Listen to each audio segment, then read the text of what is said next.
بعد.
السلام عليكم ورحمة الله وبركاته. إن الحمد لله نحمده ونستعينه ونستغفره ونعوذ بالله من شرور أنفسنا ومن سيئات أعمالنا. من يهده الله فلا مضل له ومن يضلل فلا هادي له. وأشهد أن لا إله إلا الله وأشهد أن محمدا عبده ورسوله. أما بعد، فقد قال الله تعالى في القرآن العظيم والفرقان المجيد: فأعوذ بالله من الشيطان الرجيم. بسم الله الرحمن الرحيم. يا أيها الذين آمنوا اتقوا الله حق تقاته ولا تموتن إلا وأنتم مسلمون. يا أيها الذين آمنوا اتقوا ربكم الذي خلقكم من نفس واحدة وخلق منها زوجها وبث منهما رجالا كثيرا ونساء واتقوا الله الذي تساءلون به والأرحام إن الله كان عليكم رقيبا. قال النبي صلى الله عليه وسلم: إن أصدق الحديث كتاب الله وأحسن الحديث حديث محمد صلى الله عليه وسلم وشر الأمور محدثاتها وكل محدثة بدعة وكل بدعة ضلالة وكل ضلالة في النار. வானங்களையும் பூமியும் படைத்து பரிபாலிக்கக்கூடிய அல்லாஹ்விற்கு எல்லா புகழும்.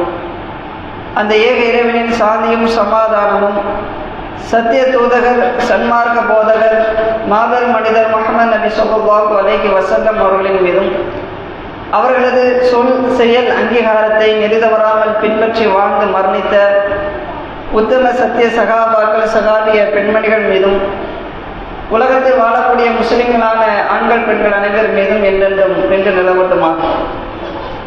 கண்ணியத்திற்குரிய எல்லாம் வல்ல அல்லாஹ்வின் நல்லடியார்களே, நபியே நாயகம் ஸல்லல்லாஹு அலைஹி வஸல்லம் அவர்களுக்கு அவர்கள் இஸ்லாத்தை எடுத்துரைத்த ஆரம்ப காலகட்டங்களிலிருந்து இறுதி வரையிலும் அவர்களுக்கு உறுதுணையாக இருந்த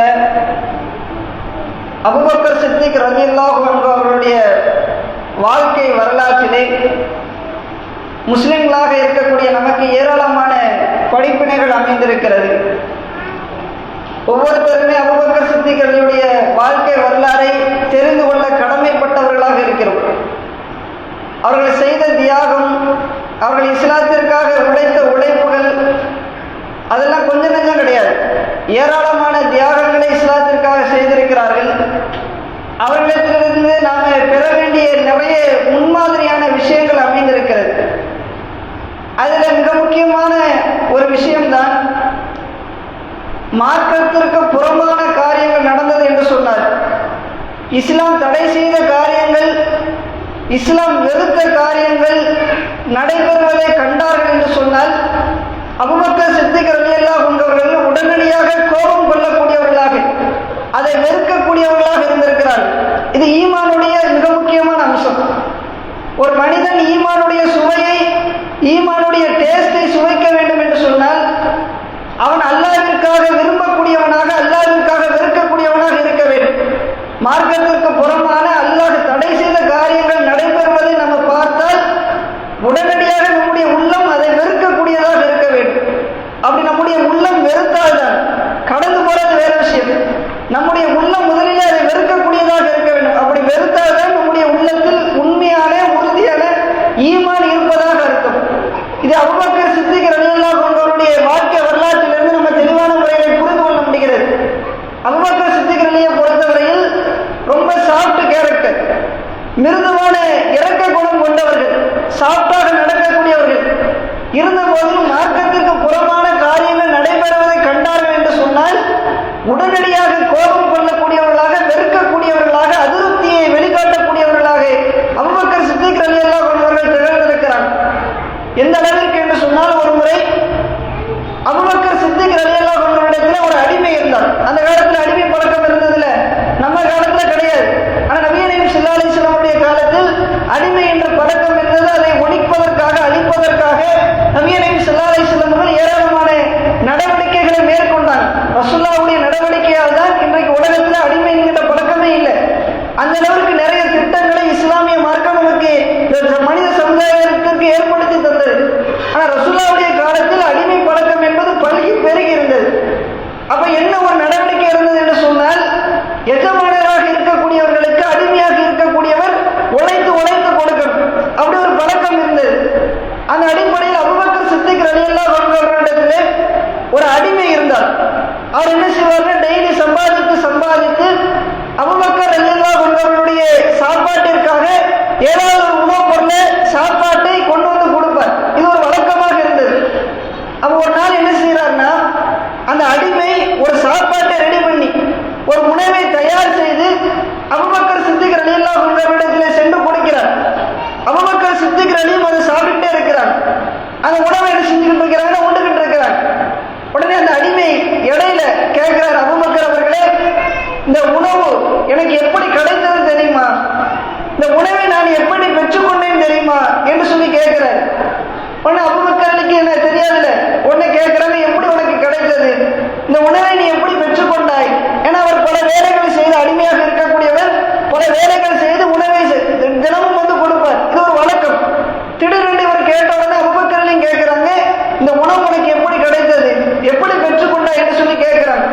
உடனே அந்த அடிமை சொன்னாரு, நான் அறியாமை காலத்திலே இஸ்லாத்தை நபி ஸல்லல்லாஹு அலைஹி வஸல்லம் அவர்கள் இந்த பூமிக்கு பகிரங்கமாக சொல்வதற்கு முன்னால் நான் குறி சொல்லக்கூடியவனாக இருந்தேன், ஜோசியம் பார்க்கக்கூடியவனாக இருந்தேன். ஆனா எனக்கு ஜோசியம் பார்க்க தெரியாது, குறி சொல்ல தெரியாது. ஆனா மக்களை ஏமாற்றிக்கிட்டு இருந்தேன். நான் உனக்கு ஜோசியம் பார்த்து தாரேன், குறி சொல்லி தாரேன் என்று மக்களை ஏமாற்றின. எனக்கு ஜோசியத்தை பத்தி ஒன்றும் தெரியாது, குறி சொல்வதை பத்தி ஒன்றும் தெரியாது. ஆனால் ஏமாற்றி மக்களுக்கு, சில பேருக்கு நான் ஜோசியம் சொல்லி வந்தேன். அந்த அடிப்படையில் ஒருவர் என்னிடத்தில் வந்து என்னை ஜோசியம் பார்க்க சொன்னார். நான் அவருக்கு ஜோசியம் பார்த்து கொடுத்தேன். அதிலிருந்து அவர் எனக்கு கூலியாக தந்ததிலிருந்து தான் உங்களுக்கு உணவுப் பொருளை நான் வாங்கி வந்தேன் என்று சொன்னார். அந்த அடிமை என்ன சொல்றாருன்னா, எனக்கு குறிப்பாக்குறது இஸ்லாத்தில் தடை செய்யப்பட்ட காரியம். ஜோசியம் பார்ப்பது இஸ்லாத்தில் ரொம்ப வலியுறுத்தி தடை செய்த ஒரு காரியம், அதுவும் இவர் ஏமாற்றி சம்பாதிச்சிருக்கிறார். நீங்க சம்பாதித்து அபூபக்கர் சித்திக் அலிகிட்ட வந்து கொடுத்திருக்கிறார். இதை சொன்ன உடனே அபூபக்கர் அலிக்கு ஒண்ணுமே ஓடல. அபூபக்கர் அலிக்கு இது ஹலாலா ஹராமா? அபூபக்கர் அலிக்கு ஹலால் தான். ஏன்னா ஹலாலான முறையில் தான் பெற்றுக் கொண்டிருக்கிறார். ஹராமான காரியத்தை செய்வது யார் என்று சொன்னால் அந்த அடிமைதான் தவறு செஞ்சிருக்கிறார். அடிமைதான் பாவமான காரியத்தில் ஈடுபட்டிருக்கிறார். இருந்தாலும் அபூபக்கர் அலிக்கு தாங்க முடியல. ஒரு ஹலாலான முறையிலே ஜோசியம் செய்து குறிபார்த்து மக்களை ஏமாற்றி ஒரு பணத்தை சம்பாதித்து அதிலிருந்து நமக்கு சாப்பாட்டை வாங்கிட்டு வந்துட்டானே, அதிலிருந்து நமக்கு உணவை இந்த அடிமை பெற்று வந்து விட்டானே என்று ஒரு கோபம் வந்து உடனடியாக அபூபக்கர் சித்திக் ரலியல்லாஹு அன்ஹு தன்னுடைய உணவு தட்டில் இருந்த கைகளை அப்படியே எடுத்துவிட்டு வேகமாக வெளியே வந்து தன்னுடைய வாய்க்குள் 2 விரலை விட்டு வாயிலிருந்து சாப்பிட்ட சாப்பாட்டை வாங்கி எடுக்கிறாங்க. தாங்க முடியல அபூபக்கர் அலிக்கு. ஏன்னா கொஞ்சம் சாப்பிட்டாங்க. ஏற்கனவே சாப்பிட்டு கொண்டிருக்கும் போது இடையில வரிமறிச்சு அந்த அடிமை கேட்டாரு. வயிற்றுக்குள்ள சில பானங்கள் உள்ள போயிருச்சு. இருந்தாலும் அபூபக்கர் அலிக்கு தாங்க முடியல. ஹராமான சம்பாத்தியம், ஹராமான முறையில பெறப்பட்ட பொருள் நம்முடைய வயிற்றுல போயிருச்சு, நம்முடைய உடம்புக்குள் சென்று விட்டது, அதை எப்படியாவது வெளியாக்கியே தீர வேண்டும் என்று சொல்லி வாய்க்குள் விரலை விட்டு அபூபக்கர் சித்திக் ரலியல்லாஹு அன்ஹு அவர்கள் அதை வாந்தி எடுக்கிறார். வாந்தி எடுத்து வாந்தி வந்ததற்கு பிறகுதான் அபூபக்கர் சித்திக் ரலியல்லாஹு அன்ஹு அவர்கள் மன நிம்மதியை அடைந்தார்கள் என்பதை இந்த சம்பவத்தை சொல்லக்கூடியவர் நமக்கு அறிவிக்கிறார். அப்ப எந்த அளவுக்கு அபூபக்கர் சித்திக் ரலியல்லாஹு அன்ஹு அவர்கள் மார்க்கத்தில் பேணுதலாக இருந்திருக்கிறார். இஸ்லாத்திற்கு புறம்பான, இஸ்லாம் தடை செய்த ஒரு காரியத்தை கண்ட உடனே அபூபக்கருடைய சித்திக்குடைய மனம் தாங்கல. அதை கடுமையாக வெறுக்குது, மனசு அல்லாமப்படுது. கடுமையாக அபூபக்கரையே தாங்க முடியாத ஒரு நிலைக்கு மாறி சாப்பிட்ட சாப்பாட்டை வாந்தி எடுத்ததற்கு பிறகுதான் மன நிம்மதி அடைகிறார்கள் என்று சொன்னால் இது போன்ற பேணுதல் ஒவ்வொரு முஸ்லீம் இடத்திலும் இருக்க வேண்டும். அதனால அபூபக்கர் சித்திக் ரலியல்லாஹு அன்ஹு அவர்கள் ஈமானுடைய சுவையை உணர்ந்தார்கள். ஈமானுடைய டேஸ்டை சுவைத்து பார்த்தார்கள். நமக்கும் ஈமானுடைய சுவை உணரப்பட வேண்டும் என்று சொன்னால் மார்க்கத்திற்கு புறம்பான காரியங்களை கண்டால் இது போன்று வெறுக்கக்கூடியவர்களாக இருக்க வேண்டும். ஆனா இன்னைக்கு நம்ம சர்வ சாதாரணமாக நம்ம சம்பாதிக்கக்கூடிய சம்பாத்தியம் ஹலாலா ஹராமா, சரியான முறையில் தான் சம்பாதிக்கிறோமா, ஹலாலான வழிகளில் தான் நம்முடைய வியாபாரத்தை நடத்துகிறோமா என்கின்ற எந்த விதமான கவலையும் இல்லாமல் இன்னைக்கு சர்வ சாதாரணமாக வாழக்கூடிய மக்களாக மாறி இருக்கிறோம். ஆனா அபூபக்கர் சித்திக் ரலியல்லாஹு அன்ஹு அவர்கள் பிறர் மூலமாக நமக்கு கிடைத்த சாப்பாடு கூட ஹலாலான முறையிலே கிடைக்க வேண்டும் என்பதிலே உறுதியாக இருந்திருக்கிறார். இதற்கு இன்னொரு சம்பவம் ஆதாரமாக இருக்குது. ஒருமுறை அபூபக்கர் சித்திக் ரலியல்லாஹு அன்ஹு அவர்களும் மற்ற சகாபாக்கள் நபி ஸல்லல்லாஹு அலைஹி வஸல்லம் அவர்களுடன் ஒரு பயணத்தில் இருக்கிறார். ஒரு போருக்காக பயணம் சென்று கொண்டிருக்கிறார். இந்த காலத்துல மாதிரி அந்த காலத்துல வாகனம் கிடையாது. அந்த ஒட்டகம், குதிரை, கால்நடையாக இது போன்றுதான் பயணம் செய்வாங்க. சில போர் வந்து பல நாட்கள் பயண தொலைவில் இருக்கும். அப்ப ஒவ்வொரு நாளும் ஒவ்வொரு இடத்துல தங்கி செல்வாங்க. இது ஒரு வழக்கமாக இருந்தது. அப்ப நபி ஸல்லல்லாஹு அலைஹி வஸல்லம் என்ன செய்வாங்கன்னா எல்லாரையும் ஒன்றாக தங்க விடாமல் குழுவாக பிரிச்சிருவாங்க. குழுவாக பிரித்து அந்த ஒவ்வொரு குழுவும் தங்களுக்கான கூடாரத்தை அமைத்து அந்த கூடாரத்துக்குள் அவர்கள் தங்கிக் கொள்ள வேண்டும் என்று ரசூலுல்லாஹ் என்ன செய்வாங்கன்னா குழுவாக பிரிச்சு வைப்பார், குரூப்பாக பிரிப்பார். அந்த அடிப்படையில் அபூபக்கர் சித்திக் ரலியல்லாஹு அன்ஹு அவர்களையும் இன்னும் சில நபி தோழர்களையும் ஒரு குழுவாக பிரித்து ஒரு இடத்துல ரசூலுல்லாஹ் பிரிச்சுட்டாங்க. அவங்க என்ன செய்யறாங்க, ஒரு இடத்துல டென்ட் அமைத்து அந்த இடத்துல இரவு நேரத்துல தங்கிக்கிட்டு இருக்கிறார். அதுல ஒரு கிராமவாசி இருக்கிறார்.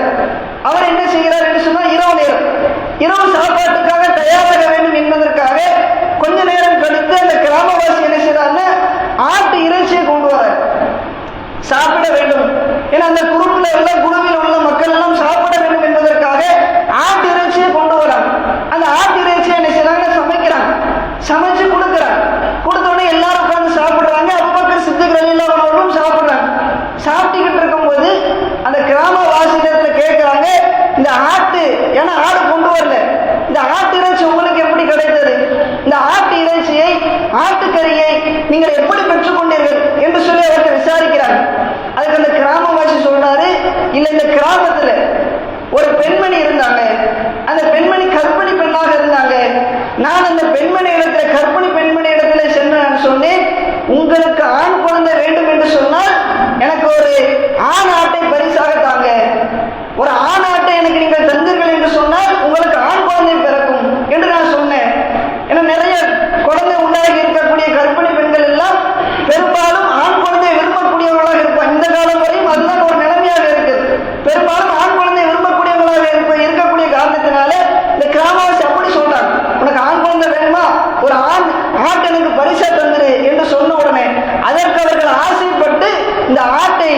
பரிசாக தந்தாங்க. அதுல இருந்து பரிசாக கிடைத்த ஆடுதான் இந்த ஆடு, அதைத்தான் நீங்கள் சாப்பிட்டுக் கொண்டிருக்கிறீர்கள் என்று சொன்ன உடனே அபூபக்கருக்கு தாங்க முடியல. விறுவிறுன்னு அந்த கூடாரத்திலிருந்து வெளியே வராங்க.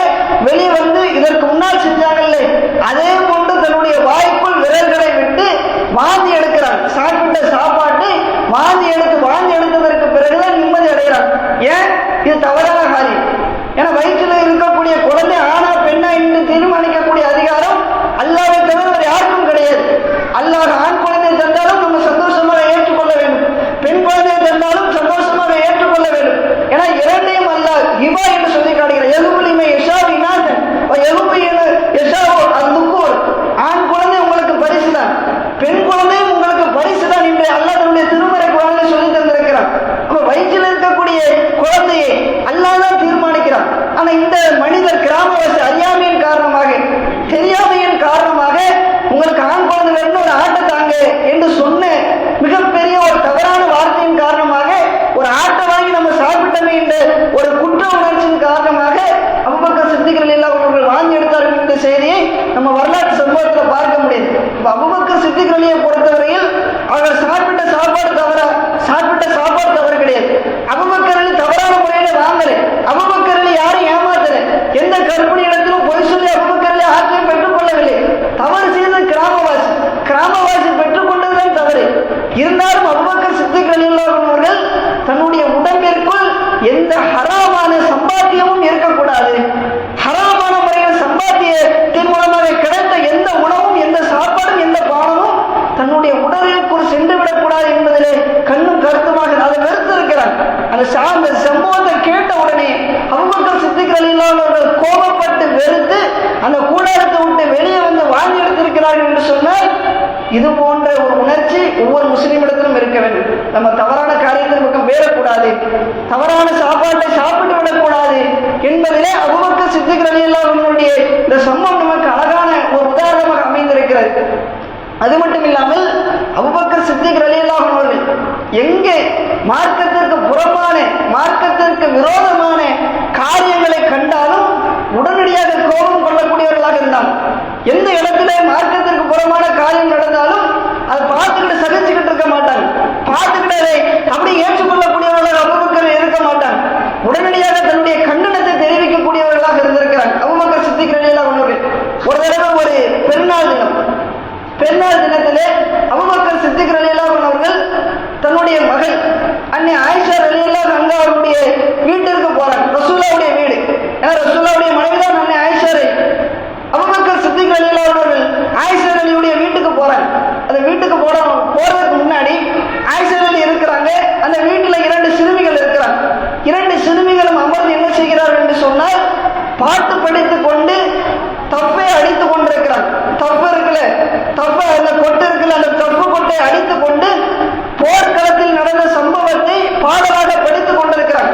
ஆபாசமான கவிதையை படிக்கல, தவறான கெட்ட இன்னைக்கு சினிமா பாடல்கள் இருக்குதுல்ல அது போன்ற பாடல்களை படிக்கல. இதற்கு முன்னாடி நடந்த போர்க்கள சம்பவத்தை அடிப்படையாக கொண்டு போர்க்கள பாடல்களை அந்த 2 சிறுமிகளும் தப்பை அடித்துக் கொண்டு படித்துக்கிட்டு இருக்கிறாங்க. அதை அன்னை ஆயிஷா ரலியல்லாஹு அன்ஹா அவர்கள் ரசித்து கேட்டுக்கிட்டு இருக்கிறாங்க. உடனே நபி ஸல்லல்லாஹு அலைஹி வஸல்லம் வீட்டுக்குள்ள போறாங்க. ஏன்னா ரசூலுல்லாஹ்வுடைய வீடு தானே. வீட்டுக்குள்ள போனா 2 சிறுமிகள் பாட்டு படித்துக் கொண்டு தப்பு அடிச்சுக்கிட்டு இருக்கிறாங்க. ஆயிஷா ரலியல்லாஹு கேட்டு கொண்டு இருக்கிறாங்க. உடனே ரசூலுல்லாஹ் பார்க்கறாங்க, உள்ள போறாங்க. உள்ள போயிட்டு எதுவுமே செய்யல. ஒரு ஓரமாக படுத்துக் கொண்டு தன்னுடைய முகத்தை வேறு பக்கமா திருப்புறாங்க. அந்த சிறுமிகளை பார்க்காமல் சிறுமிகளுக்கு எதிர்ப்புறமாக தன்னுடைய முகத்தை திருப்பி நபி ஸல்லல்லாஹு அலைஹி வஸல்லம் படுக்கிறாங்க. அதன் பிறகுதான் அபூபக்கர் சித்திக் ரலியல்லாஹு அன்ஹு அந்த வீட்டுக்கு வராங்க. ஆயிஷா ரலியல்லாஹு வீட்டுக்கு வராங்க. வீட்டுக்குள்ள வந்து பார்த்தா ஆயிஷா ரலியல்லாஹு இருக்கிறாங்க, ரசூலுல்லாஹ் படுத்து கிடக்கிறாங்க. 2 சிறுமிகள் அமர்ந்து கொண்டு இசைகளை இசைத்து கொண்டு பாட்டு படிச்சுக்கிட்டு இருக்கிறாங்க. இதை பார்த்த உடனே அபூபக்கர் சித்திக் ரலியல்லாஹு தாங்க முடியல. உடனே அபூபக்கர் சித்திக் ரலியல்லாஹு கடுமையாக கோபப்பட்டு கண்கள் எல்லாம் சிவந்து அபூபக்கர் ரலியல்லாஹு சொல்றாங்க, அல்லாஹ்வுடைய தூதருடைய வீட்டில் ஷைத்தானுடைய இசைக்கருவியா? வார்த்தையை கூட கடினமான வார்த்தையை பயன்படுத்துறாங்க அபூபக்கர் ரலியல்லாஹு அன்ஹு. யாருடைய வீடு? சாதாரணமான ஒரு மனிதனுடைய வீடா? அல்லாஹ்வுடைய தூதருடைய வீடு, அல்லாஹ்வுடைய தூதர் வசிக்கக்கூடிய ஒரு இடம். அல்லாஹ்வுடைய தூதருடைய வீட்டில் ஷைத்தானுடைய இசைக்கருவியா? ஷைத்தானுடைய இசைக்கருவியை இசைத்துக் கொண்டிருக்கிறீர்களா என்று சொல்லி அந்த சிறுமிகளை பார்த்து தன்னுடைய மகள்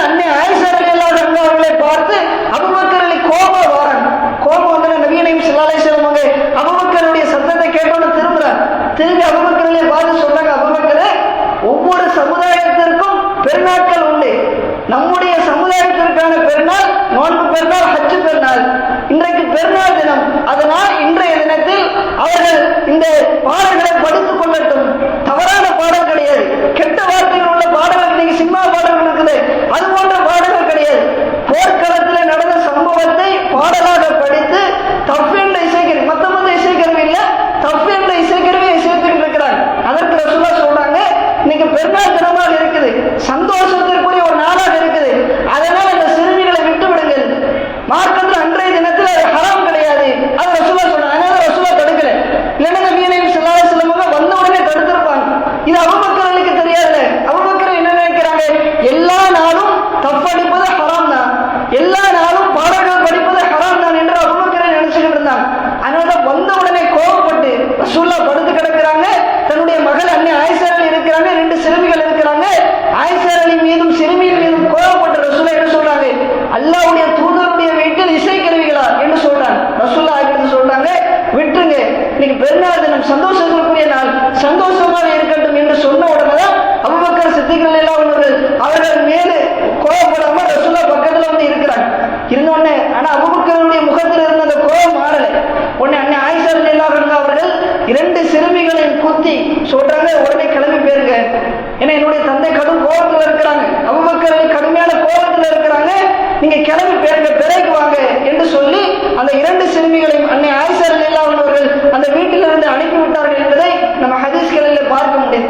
அப்ப எந்த அளவிற்கு அபூபக்கர் சித்திக் ரலியல்லாஹு அன்ஹு அவர்கள் மார்க்கத்திற்கு புறமான காரியத்தில் வெறுப்பு காட்டக்கூடியவங்களா இருந்திருக்கிறாங்க. எதையுமே அபூபக்கர் சித்திக் ரலியல்லாஹு அன்ஹு அவர்கள் அனுமதிக்க மாட்டாங்க. பார்த்து மார்க்கத்திற்கு புறமான, மார்க்கத்திற்கு விரோதமான எந்த காரியத்தை கண்டாலும் உடனடியாக தன்னுடைய வெறுப்பை காட்டக்கூடியவர்களாக அபூபக்கர் சித்திக் ரலியல்லாஹு அன்ஹு அவர்கள் இருந்திருக்கிறாங்க. இந்த ஒரு பண்பாடு, இந்த ஒரு மனப்பான்மை ஒவ்வொரு முஸ்லிமிடத்திலும் இருக்க வேண்டும். அது மட்டும் இல்லாமல் மார்க்கத்திற்கு புறம்பாக, இஸ்லாத்திற்கு விரோதமாக தன்னுடைய பிள்ளைகள் தவறு செய்தாலும் அதை அபூபக்கர் சித்திக் ரலியல்லாஹு அன்ஹு அவர்கள் ஒரு நிமிடம் கூட பொறுத்துக் கொள்ள மாட்டார்கள். அதற்கு நிறைய சம்பவத்தை ஆதாரமாக இருக்கலாம், எடுத்து பார்க்கலாம். உதாரணமாக ஒரு சம்பவத்தை பார்க்க வேண்டும் என்று சொன்னால், அபூபக்கர் சித்திக் ரலியல்லாஹு அன்ஹு அவர்கள் ஆரம்ப காலகட்டங்களில் முதலாக இஸ்லாத்தை ஏற்றுக்கொண்ட ஒரு ஆண். அபூபக்கர் இஸ்லாத்தை ஏற்றுக்கொண்டதற்கு பிறகு அபூபக்கருடைய குடும்பத்தை சேர்ந்த எல்லாருமே இஸ்லாத்தை ஏற்றுக்கிட்டாங்க. அபூபக்கருடைய மனைவிகள் இஸ்லாத்தை ஏற்றுக்கிட்டாங்க, மகள் அன்னை ஆயிஷா ரலியல்லாஹு அன்ஹா இஸ்லாத்தை ஏற்றுக்கிட்டாங்க, அஸ்மா ரலியல்லாஹு அன்ஹா இஸ்லாத்தை ஏற்றுக்கிட்டாங்க, அப்துல்லா என்று சொல்லக்கூடிய ஒரு மகன் இஸ்லாத்தை ஏற்றுக்கிட்டாங்க. ஆனால் அப்துல் ரஹ்மான் என்று சொல்லக்கூடிய ஒரு மகன் இஸ்லாத்தை ஏற்றுக்கிடல. மற்ற எல்லாருமே ஏற்றுக்கிட்டாங்க, மனைவிகள், பிள்ளைகள் எல்லாருமே இஸ்லாத்தை ஏற்றுக்கிட்டாங்க. ஆனா அப்துல் ரஹ்மான் என்று சொல்லக்கூடிய ஒரு மகன் மட்டும் இஸ்லாத்தை ஏற்றுக்கொள்ளவில்லை. உடனே நபி ஸல்லல்லாஹு அலைஹி வஸல்லம் ஒரு சட்டத்தை சொல்றாங்க. என்ன சட்டம் சொல்கிறார்கள் என்று சொன்னால், எந்த இறை நம்பிக்கையாளருடைய சொத்துக்கு காபிரான மகன் வாரிசாக மாட்டான், எந்த காபிரானுடைய தந்தைக்கு இறை நம்பிக்கையாளர் வாரிசாக மாட்டான் என்று நபி ஸல்லல்லாஹு அலைஹி வஸல்லம் சொல்றாங்க. ஒரு இறை நம்பிக்கையாளருடைய சொத்து அவனுடைய மகனுக்கு செல்ல வேண்டும் என்று சொன்னால் மகன் இறை நம்பிக்கையாளனாக இருக்கணும். காபிருடைய சொத்து இறை நம்பிக்கையாளருக்கோ, இறை நம்பிக்கையாளருடைய சொத்து காபிருக்கோ செல்லாது. இது நபி ஸல்லல்லாஹு அலைஹி வஸல்லம் ஒரு சட்டமாக சொல்றாங்க.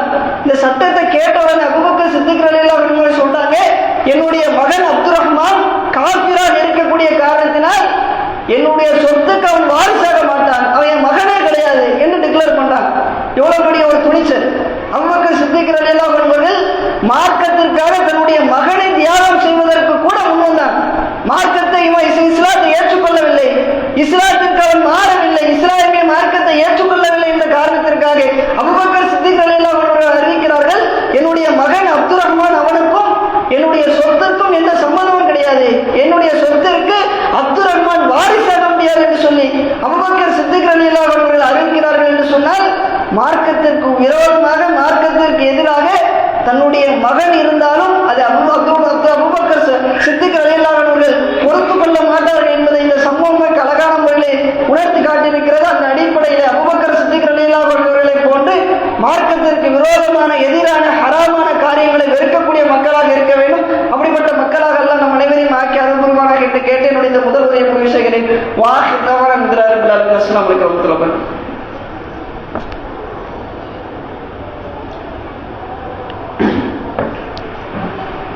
அஸ்ஸலாமு அலைக்கும் வரஹ்மத்துல்லாஹி வபரகாத்துஹு. கண்ணியத்திற்குரிய எல்லாம் வல்ல அல்லாஹ்வின் நல்லடியார்களே, அபூபக்கர் சித்திக் ரலியல்லாஹு அன்ஹு அவர்கள் மார்க்கத்திற்கு புறம்பான காரியத்தை வெறுக்கக்கூடியவர்களாக, அதை எதிர்க்கக்கூடியவர்களாக இருந்திருக்கிறார்கள் என்பதை சில சம்பவங்களின் மூலமாக ஆதாரமாக பார்த்தோம். அதைத் தொடர்ந்து இந்த அபூபக்கருடைய மகன் அப்துல் ரஹ்மான் இஸ்லாத்தை ஏற்றுக்கொள்ளவில்லை என்று பார்த்தோம்ல. அபூபக்கர் சித்திக் ரலியல்லாஹு அன்ஹு அவர்கள் மக்காவிலிருந்து ஹிஜ்ரத் செய்து மதீனாவுக்கு போயிட்டாங்க. முஸ்லிம்கள் எல்லாம் மதீனாவுக்கு போயிட்டாங்க. நபி கரீம் ஸல்லல்லாஹு அலைஹி வஸல்லம் மதீனாவுக்கு போயிட்டாங்க. ஆனால் இந்த அப்துல் ரஹ்மான் இருக்கிறார்ல, அபூபக்கருடைய மகன், அவர் இஸ்லாத்தை ஏற்றுக்கொள்ளாமல் மக்காவிலே இருக்கிறார். முதலாவது வருடத்திலே பத்ர் என்ற ஒரு யுத்தம் வருது. மிக பெரிய மிக முக்கியமான ஒரு யுத்தம்.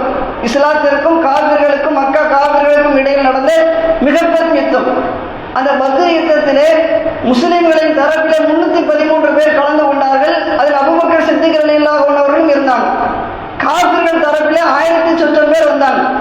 அந்த 1000 பேருக்கு அபூபக்கருடைய மகன் அப்துல் ரஹ்மான் இருக்கிறாரு, அவரும் வந்து கலந்து கொண்டார். முஸ்லிம்கள் தரப்பில் தந்தை இருக்கிறார், அபூபக்கர் இருக்கிறார். காபிர்களுடைய தரப்பிலே மகன் இருக்கிறார், அப்துல் ரஹ்மான் இருக்கிறார். முஸ்லிம்களுக்கும் காபிர்களுக்கும் இடையிலே கடுமையான சண்டை நடக்குது. சண்டையில வந்து எல்லாத்தையுமே நம்மளால பார்க்க முடியாதுல. ஏன்னா யுத்தமே ஒரு கலைபரமாக நடக்கும். முஸ்லிம்கள் 313 பேர் தான் இருக்கிறாங்க, காபிர்கள் 1000 பேர் இருக்கிறாங்க. கடுமையாக யுத்தம் நடந்து கொள்ளும்போது யார் யார் எங்க இருக்காங்கன்னு பார்க்க முடியாது, பார்த்து சண்டை போட முடியாது. ரொம்ப மும்முரமாக யுத்தம் நடந்து கொண்டு இருக்கும். அந்த நேரத்தில் சண்டை போட்டு இருக்கிறாங்க. அபூபக்கர் அலி எந்த காபிர்களை எல்லாம் எதிர்கொள்கிறார்களோ அந்த காபிர்களை எல்லாத்தையும் தாக்கிக்கிட்டு இருக்கிறாங்க, காபிர்களை எதிர்கொண்டு இருக்கிறாங்க. அந்த நேரத்தில் காபிர்கள் தரப்பில் இருந்த அப்துல் ரஹ்மான் இருக்கிறாரு, அவர் தன்னுடைய தந்தையை பார்த்துட்டார். ஆனா அபூபக்கர் அலி தன்னுடைய மகனை பார்க்கல. அப்துல் ரஹ்மான் தன்னுடைய தந்தையை பார்த்த உடனே அபூபக்கர் அலி மொத்த காபிர்கள்ட்ட சண்டை போட்டுக்கிட்டு இருக்கிறாரு. ஆனா அப்துல் ரஹ்மானுக்கு நல்ல ஒரு வாய்ப்பு. தன்னுடைய தந்தை தன்னுடைய வாளுக்கு பக்கத்தில் இருக்கிறார். அப்துல் ரஹ்மான் நினைத்தால் தன்னுடைய தந்தையை வெட்டி வீசிடலாம், ஆனா வீசல. அப்துல் ரஹ்மானுக்கு தன்னுடைய தந்தையின் மேல ஒரு பாசம் வந்துருச்சு. என்னுடைய தந்தை நான் எப்படி வெட்டுறது, என்னை பெற்றெடுத்தவர்ல, அவர் வெட்டக்கூடாது என்று சொல்லி அந்த போர்க்களத்தை விட்டு வேற ஒரு இடத்துக்கு போய் வேற ஒரு இடத்துக்கு சண்டை போட ஆரம்பிச்சிட்டார். இந்த சம்பவம் எல்லாம் முடிந்து கொஞ்சம் வருஷம் கழிந்ததற்கு பிறகு இந்த அப்துல் ரஹ்மான் என்பவர் காபிராக இருந்தார்ல, அவர் இஸ்லாத்தை ஏற்றுக்கொள்கிறார், முஸ்லிமா மாறினதற்கு பிறகு தன்னுடைய தந்தையிடத்தில் போய் சொல்றார், என்னுடைய தந்தையே அபூபக்கர் அவர்களே, பத்ர் யுத்தம் நடந்ததில்லை, பத்ர் யுத்தத்திலே நீங்கள் முஸ்லிம்களுடைய தரப்பில் இருந்தீர்கள், நான் காபிருடைய தரப்பில் இருந்தேன். அவர் சண்டை நடந்து கொண்டிருக்கும் பொழுது என்னுடைய வாளிற்கு நெருக்கமாக நீங்கள் இருந்தீர்கள். நான் நினைத்திருந்தால் நான் ஈஸியாக எளிமையாக உங்களை வெட்டி வீழ்த்திருக்கலாம், உங்களுடைய தலையை கொய்திருக்கலாம். அப்படிப்பட்ட ஒரு அருமையான வாய்ப்பு எனக்கு கிடைத்தது. ஆனால் நீங்கள் என்னுடைய தந்தையாக ஆகிவிட்டீர்கள், என்னை பெற்றெடுத்தவராக ஆகிவிட்டீர்கள். அந்த தந்தை மகன் பாசம் என்னை வெட்டுவதை விட்டு தடுத்து விட்டது என்று அந்த அப்துல் ரஹ்மான் சொன்னார். உடனே அபூபக்கர் அலி அதற்கு நாமளாக என்ன செஞ்சிருவோம், நம்முடைய மகன் நம்மளை இவ்வளவு பாசம் வச்சிருக்கிறானே, நம்ம முஸ்லிமா இருக்க காபிரா இருக்க எதிரெதிர் தொடர்பு என்று சண்டை போட்டுக்கிட்டு இருக்கிறோம், ஆனா வாய்ப்பு கிடைத்தும் என்னை ஒன்றும் செய்யாம விட்டுட்டானே என்று சொல்லி நம்முடைய மகனை கெட்டி பிடிச்சு அவருக்கு முத்தம் கொடுத்திருப்போம், அவன் மேல பாசமொழியை பொழுத்திருப்போம். ஆனால் அபூபக்கர் சித்திக் ரலியல்லாஹு அன்ஹு அவர்கள் தன்னுடைய மகன் தன் மீது பாச வார்த்தையை சொன்னதற்கு பிறகு தன்னுடைய மகனை பார்த்து சொல்றாங்க, என்னுடைய அருமை மகனே அப்துல் ரஹ்மானே, உனக்கு கிடைத்ததை போன்ற வாய்ப்பு எனக்கு கிடைத்தது என்று சொன்னார்.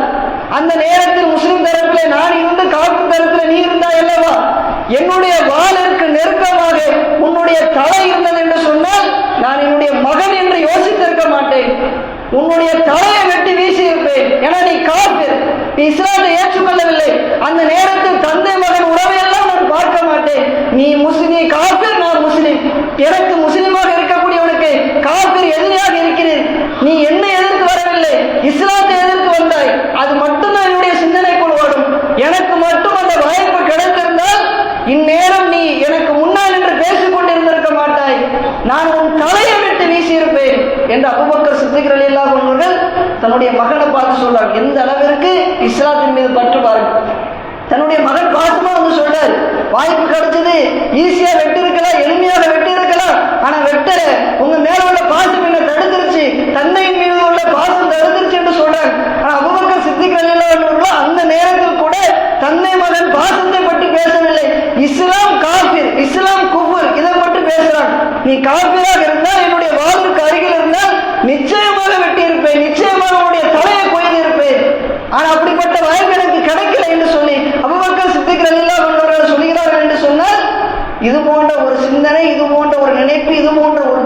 இஸ்லாத்திற்காக தியாகம் செய்யக்கூடிய ஒரு மனப்பக்குவம் ஒவ்வொரு முஸ்லிமிடத்திலும் எழ வேண்டும். நூஹ் அலைஹிஸ்ஸலாமுடைய வரலாறு எடுத்து பார்த்தால் நூஹ் அலைஹிஸ்ஸலாம் அவர்கள் இதே போன்ற சம்பவம் தான் நடக்குது. தன்னுடைய மகன் எதிர்த்தரப்புல இருக்கிறார். நூஹ் அலைஹிஸ்ஸலாம் அவர்கள் முஸ்லிம்கள் கப்பலில் ஏறி தப்பித்துக் கொண்டிருக்கிறார்கள். ஆனா நூஹ் அலைஹிஸ்ஸலாம் என்ன செய்யறாங்க, தன்னுடைய மகனை அழைக்கிறாங்க, மகனே வந்துரு, எப்படியாவது வந்துரு, கப்பல்ல ஏறிக்க, இஸ்லாத்தை ஏற்றுக்கொள், நீ தப்பித்துக் கொள்வாய், இல்லை என்று சொன்னால் மூழ்கி இறந்து போய்விடுவாய். எவ்வளவு கெஞ்சினான், ஆனா மகன் கேட்கறதே இல்லை. நான் மலையை பிடிச்சி தப்பிச்சுக்கிடுவேன், எனக்கு அதை பத்தி கவலை இல்லை என்று சொல்றான். கடைசியில் அல்லாஹ் பெரும் வெள்ளத்தை ஏற்படுத்துறான். வானத்திலிருந்து மழை பொழியுது, பூமியிலிருந்து பொங்கி எழுகிறது, தண்ணீர் ஊற்றுகள் பொங்கி எழுகிறது, கடுமையான வெள்ளப்பெருக்கு ஏற்பட்டு மகன் அழிய போறான். மகன் கண்ணுக்கு முன்னாடியே மகன் மூழ்கி கொண்டிருக்கிறான். தந்தை நூஹ் அலைஹிஸ்ஸலாம் அவர்களுக்கு தாங்களுடைய அல்லாஹ் என்னுடைய மகன் என்று சொல்றாங்க. உடனே அல்லாஹ் சொல்ற, நூஹே அறிவில்லாம பேசாது, அவன் உன் மகன் கிடையாது, நீ முஸ்லிம், அவன் காஃபிர். அவன் எப்படி நீ உன் மகன் என்று சொல்ற? அவன் எப்படி உனக்கு வாரிசாக இருக்க முடியும்? அவன் உனக்கு வாரிசு கிடையாது, அறிவில்லாம பேசாது என்று அல்லாஹ் நூஹ் அலைஹிஸ்ஸலாம் அவங்களை பார்த்து கண்டுக்கு சொன்னானே, அந்த படிப்பனையைத்தான் அபூபக்கர் சித்திக் ரலியல்லாஹு அன்ஹு பெற்றுக்கொண்டான். என்னுடைய மகன் காஃபிராக இருந்தால் அவன் எனக்கு வாரிசு கிடையாது, அவனை வாரிசாக நான் ஏற்றுக்கொள்ள மாட்டேன், அவன் காஃபிர், நான் முஸ்லிம் என்றுதான் நான் பார்ப்பேன். என்னுடைய கரத்தில் உன்னுடைய தலையை கொய்யக்கூடிய வாய்ப்பு கிடைத்தது என்று சொன்னால் நீ காஃபிராக இருக்கும் பொழுது கட்டாயமாக கொய்தே தீர்வேன் என்கின்ற அந்த உணர்ச்சியை அபூபக்கர் சித்திக் ரலியல்லாஹு அன்ஹு பெற்றுக்கொண்டார்களே, இது போன்ற ஒரு சிந்தனையைத்தான் ஒவ்வொரு முஸ்லிம்களும் பெற்றுக்கொள்ள வேண்டும். நாம் இஸ்லாத்தை இது போன்று கடைபிடிக்கக்கூடியவர்களாக இருந்தோம் என்று சொன்னால் அல்லாஹ் இந்த உலகத்தை நம்முடைய கரங்களுக்கு கீழாக கொண்டு வருவான். ஆனா இன்னைக்கு நாம இஸ்லாத்திற்கு புறமான காரியம் நடந்தது என்று சொன்னால் அதை வெறுக்காத மக்களாக மாறி போயிருக்கிறோம்.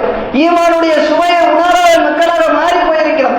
அதனால இன்னைக்கு உலகம் முழுக்க இஸ்லாமியர்களாக இருக்கக்கூடிய நாம் பல்வேறு இன்னல்களை அனுபவித்துக் கொண்டிருக்கிறோம். நாம் இஸ்லாத்தை சரியான முறையில் கடைபிடிக்கக்கூடிய மக்களாக இருந்தோம் என்று சொன்னால், எப்படி அபூபக்கர் சித்திக் ரலியல்லாஹு அன்ஹுடைய களத்தில் இந்த உலகத்தை அல்லாஹ் கொடுத்தான், உமருடைய கரத்தில் அல்லாஹ் சிரியாவையும் பாரசீகத்தையும் எல்லா உலக நாடுகளை எல்லாத்தையும் கொடுத்தான்.